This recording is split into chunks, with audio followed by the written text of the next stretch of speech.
नमस्कार प्यारे बच्चों, मैं आपका हिंदी अध्यापक अनिल कुमार। आज हम पाठ 7 क्या निराश हुआ जाए, जिसके लेखक हैं श्री हजारी प्रसाद द्विवेदी जी। इसके कुछ महत्वपूर्ण बिंदु और प्रश्न उत्तर देखने वाले हैं। इसमें सबसे पहला बिंदु है आशावादी दृष्टिकोण। लेखक कहते हैं कि हमें जीवन में आशावादी दृष्टिकोण अपनाना चाहिए। किसी भी बुराई को देखकर निराश नहीं होना चाहिए।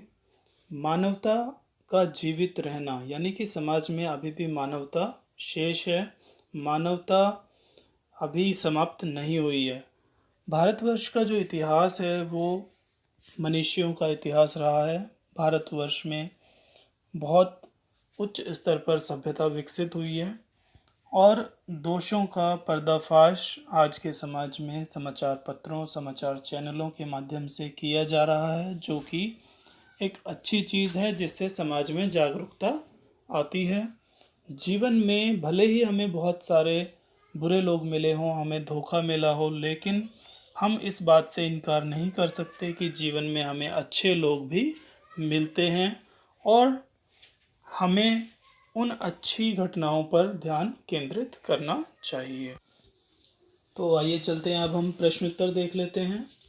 पहला प्रश्न है, लेखक ने स्वीकार किया है कि लोगों ने उन्हें भी धोखा दिया है, फिर भी वह निराश नहीं है। आपके विचार से इस बात का क्या कारण हो सकता है? तो उत्तर देख लेते हैं बच्चों। लेखक ने अपने व्यक्तिगत अनुभवों का वर्णन करते हुए कहा है कि उसने धोखा भी खाया है, परंतु बहुत कम स्थलों पर विश्वासघात नाम की चीज़ मिलती है। पर उनका मानना है कि अगर वो इन धोखों को याद रखेंगे तो उसके लिए विश्वास करना बेहद कष्टकारी होगा।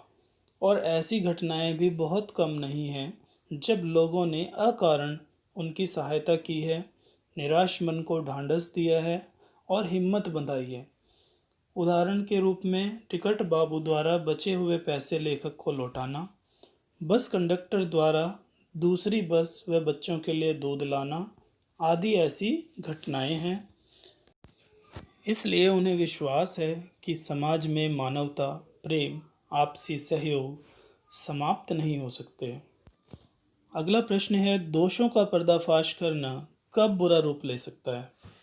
तो उत्तर है, दोषों का पर्दाफाश करना तब बुरा रूप ले सकता है जब हम किसी के आचरण के गलत पक्ष को उद्घाटित करके उसमें रस लेते हैं, या जब हमारे ऐसा करने से वे लोग उग्र रूप धारण कर किसी को हानि पहुंचाएं।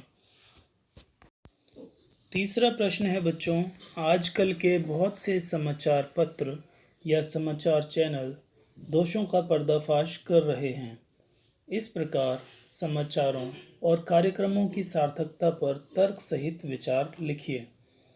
तो उत्तर इस प्रकार होगा, इस प्रकार के पर्दाफाश से समाज में व्याप्त बुराइयों से अपने आसपास के वातावरण तथा लोगों से अवगत हो जाते हैं और इसके कारण समाज में जागरूकता भी आती है। साथ ही समाज समय रहते ही सचेत और सावधान हो जाता है। तो बच्चों, जैसा कि हम जानते हैं कि आजकल के बहुत से समाचार पत्र या समाचार चैनल दोषों का पर्दाफाश कर रहे हैं, यानी कि जो भी बुराइयां समाज में हो रही हैं उनको पर्दाफाश किया जा रहा है। तो इस प्रकार उनके पर्दाफाश करने से हमारे समाज में व्याप्त बुराइयों से हम अवगत हो जाते हैं और इससे समाज में जागरूकता भी आती है और समाज समय रहते सावधान हो जाता है। तो इस प्रकार बच्चों, हमने इस पाठ से संबंधित तीनों प्रश्न देख लिए हैं। आशा है आपको समझ में आ गए होंगे। अब आप इनके उत्तर अपनी कॉपी में लिखेंगे।